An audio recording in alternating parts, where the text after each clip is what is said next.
We may not win today, gentlemen, but we'll have a good time. Oh yes, the Dexterity Cleric. The Dexterity Cleric. What are we doing? Instead of going Strength, we're going to give it Dexterity, see what kind of fun shenanigans we can get up to. This is a goofy ass build. Is this a build that is optimized for damage output and party-wide healing? No, not at all. Is this a build that is meant to be optimized at peak performance? No. I still think it's an effective build. I think you can have fun with it. I think it has some neat gimmicks or features to kind of play around with. Some good role-playing opportunities for sure. And I think it can just be just a fun alternative. I hope that people tinker with it, play around with it, have fun with it, make it their own. All right, let's see what we can do with this thing. I thought about this initially, wanting to go a little bit against the grain with a cleric. I love playing clerics, and typically go wisdom and strength. Something like a dwarf cleric is really the stereotypical route to go. Can't go wrong. Serving the gods of the mountain and the forge and that kind of thing. And it certainly lends itself to being able to get in there and smack things around with a warhammer or something, and still pump out some healing for your party. But I thought to myself, like, what would an elven cleric look like? And just kind of started tumbling down this rabbit hole of this idea for the Dexterity Cleric. So let's start from the beginning. Let's start with the foundation and work our way up. So I mean, that's what we got, right? Studded leather. There's no cap to your dexterity, your dex modifier, so you got 12. Hey, if you're really lucky, if you got a wicked cool DM, if you find a +1 studded leather, you got 12 or 13. Plus the 5. It's gonna be awesome. It's 17 or 18. You're 19 or 20 if you use a shield. 21 or 22 if you do Shield of Faith. And you get around all of this stealth disadvantage. You don't have any of that. So opens up, I think, a lot of possibilities for sneaking around, being right there with your crew. Weapons is a problem. Weapons is something we need to think about. With simple weapons, off the bat you don't have martial weapons. There's some of the domains that do give that to you. But right off the bat, what's a finesse weapon that we can use dexterity for? A dagger? No. There's not much else. The crossbow is a ranged weapon. Crossbow, short bow. Don't do a sling unless you want like hardcore challenge mode.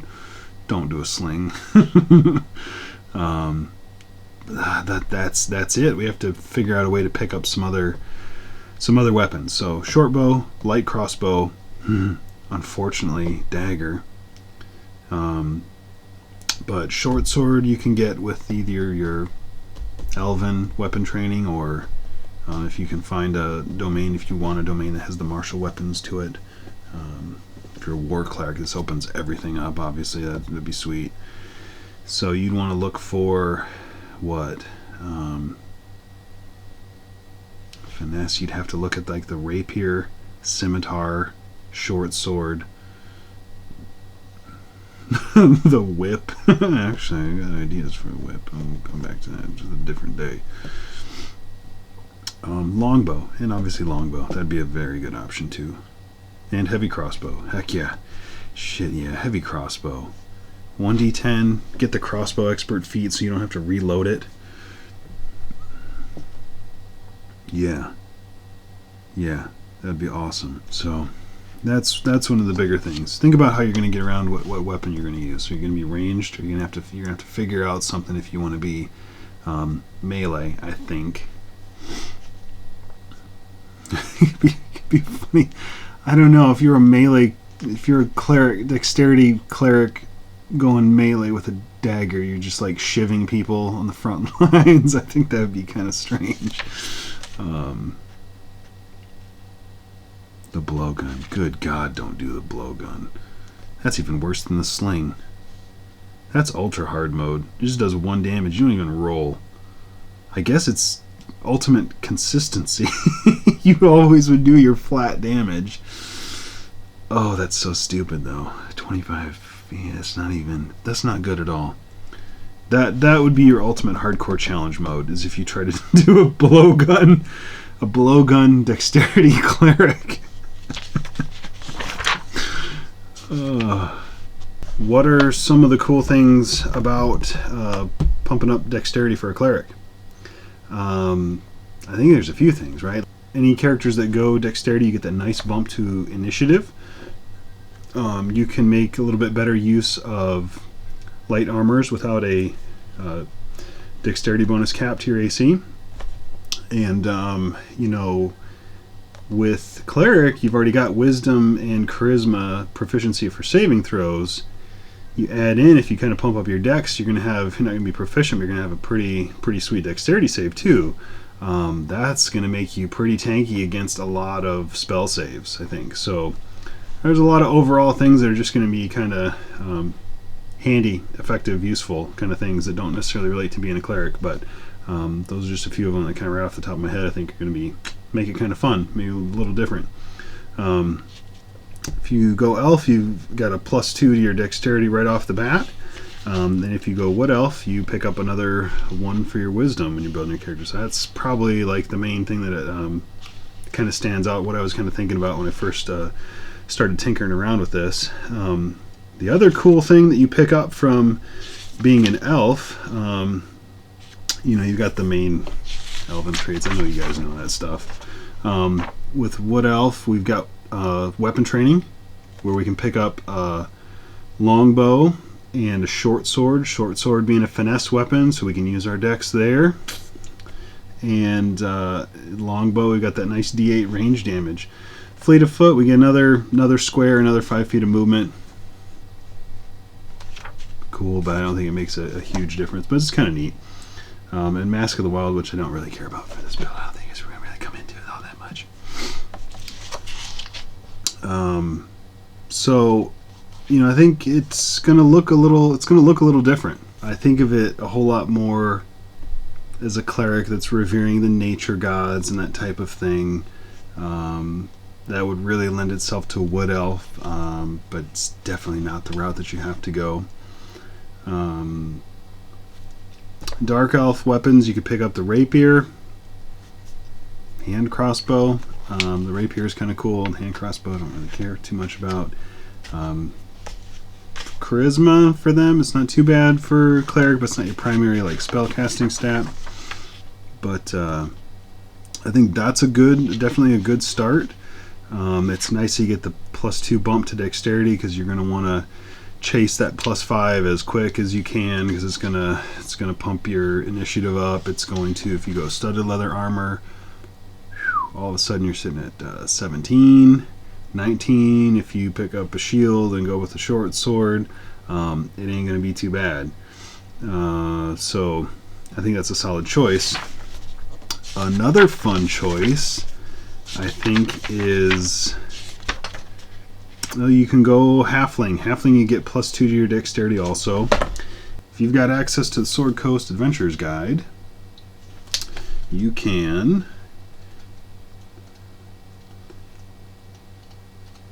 take a peek at this page 110, for Ghostwise halflings. So you can pick up that +2 dexterity, some of the halfling stuff, lucky and all that.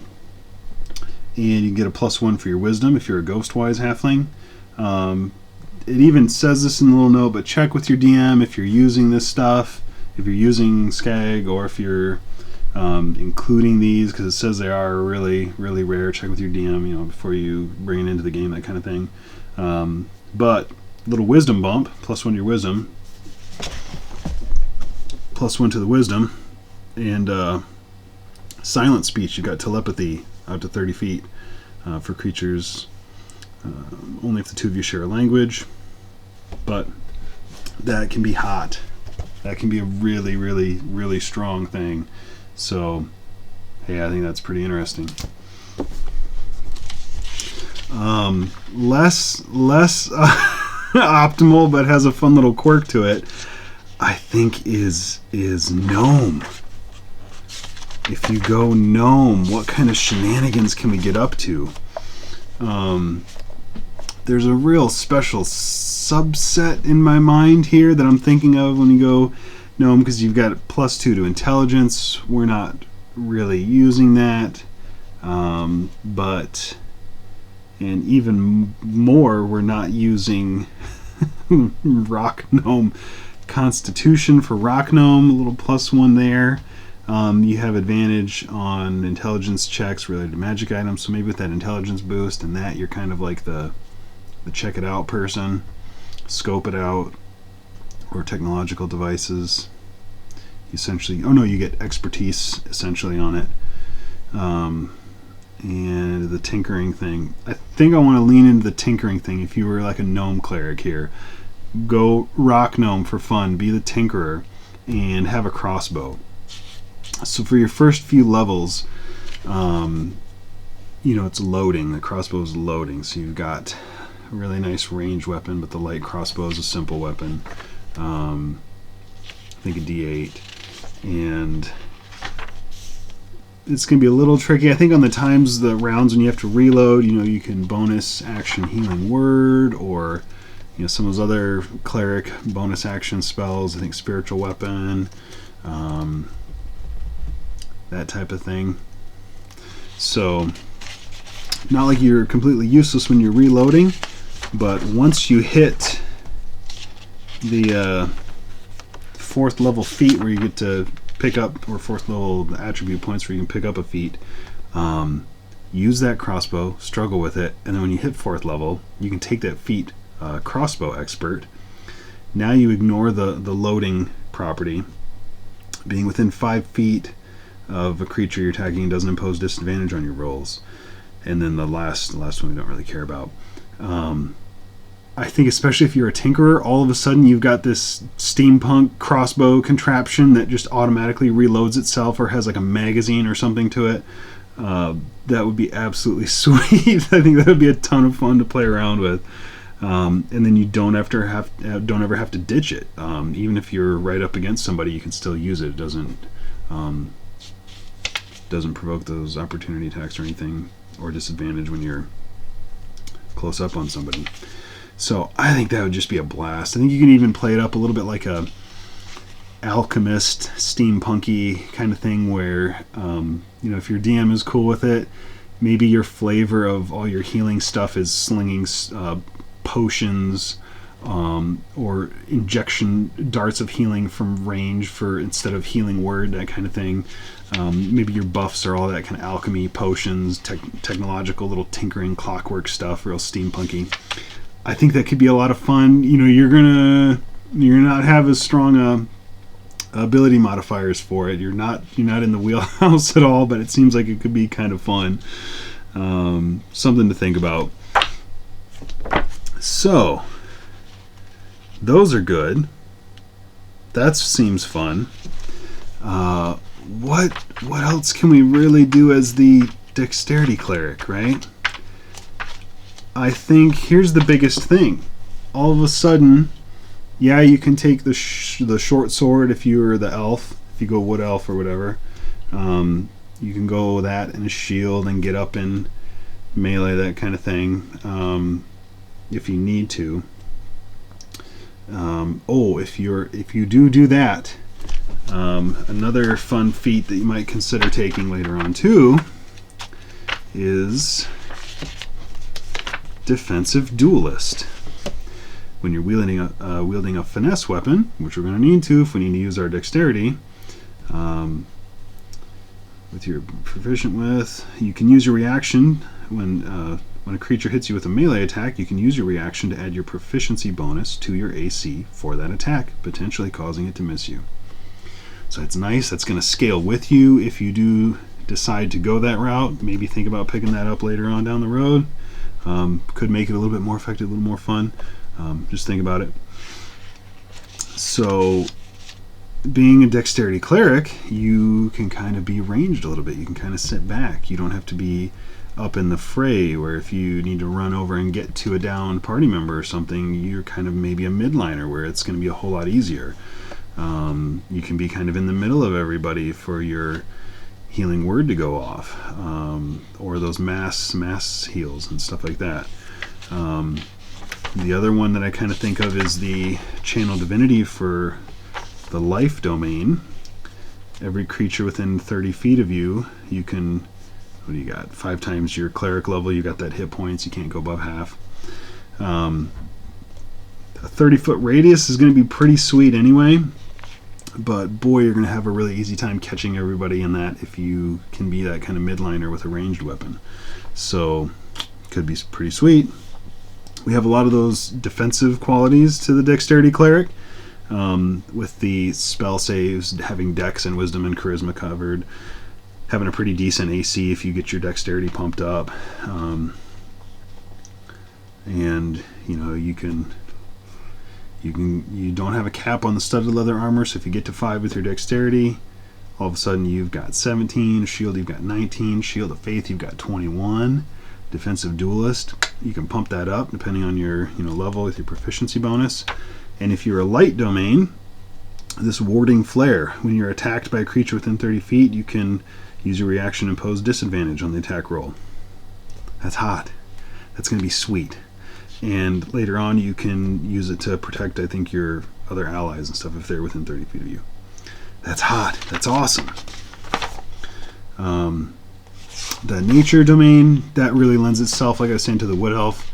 That would be a sweet one. Just kind of fits the theme of what we're going for. We don't really care about that heavy armor proficiency. I don't think you're going to make great use of heavy armor with the Dexterity Cleric, but you can still have fun with it. There's nothing really crazy with it. Tempest, you could pick up the martial weapons proficiency. Opens up a lot of different options for you, having to use dexterity or finesse weapons, that kind of thing. And you have some cool stuff. You guys know about that, I'm sure. Trickery, I don't think there's a whole lot to do with trickery. It's just so weird. You're going to have dexterity, you're going to have a decent sneak, you're not going to have disadvantage from your armor if you're going with the studded leather, but you give advantage to another creature with that Blessing of the Trickster thing. I don't know how you could help a party out kind of with it, which is kind of like your cleric thing, but it doesn't seem to gel all that well or synergize with your build for yourself here, so I don't know. Do it if you like it. War domain. Hell yes. So I think now we have a really good option for using this guided strike, the War domain Channel Divinity. If you are ranged and you take the Sniper feat and you got that -5 plus 10 to damage, -5 to your attack roll and then plus 10 to damage, all of a sudden you're not risking very much. Once you have a good proficiency bonus and your dexterity ability modifier is up pretty high, and then you only take that -5, but you can add 10 to it, it's going to be pretty hot. You're going to be all right. And you can kind of go for a little sniping spike damage with it, with this Blessing of the War Priest thing, number of times equal to your wisdom modifier. You can, when you use the attack action, you can make one weapon attack as a bonus action. It doesn't say melee attack, it just says weapon attack, so I assume you can use the bow twice, use the crossbow twice, whatever. And the Channel Divinity doesn't require reaction or anything. It just says when you make an attack roll, you can use your Channel Divinity. So if you've got both of them, you can make 2 sniper shots, and you could see if one of them's not going or if both of them aren't really looking very good. You could pump both of them up to make them hit, and just really spike a lot of damage on one target. So think about that. That could be pretty sweet. And that's all the domains. Those are the ones I think can kind of work pretty well with it. So there you go. Not a super optimized build, but one that I hope is kind of fun or gives you some different ideas, some things to try out. One that has a lot of, I think, role-playing opportunities to it, whether you go elven, nature, revering the nature gods kind of thing, or the steampunky gnome cleric. I think that one has a special place in my heart, but it wouldn't be terribly optimized at all. But yeah, so I think those are kind of fun. Check them out. Let me know in the comments if you try them out, if they're absolute hot garbage or cold garbage, or if they're pretty effective or pretty fun, or both effective and fun, hopefully. Yeah, hope you enjoyed it. Hope it gives you some good ideas. See you guys.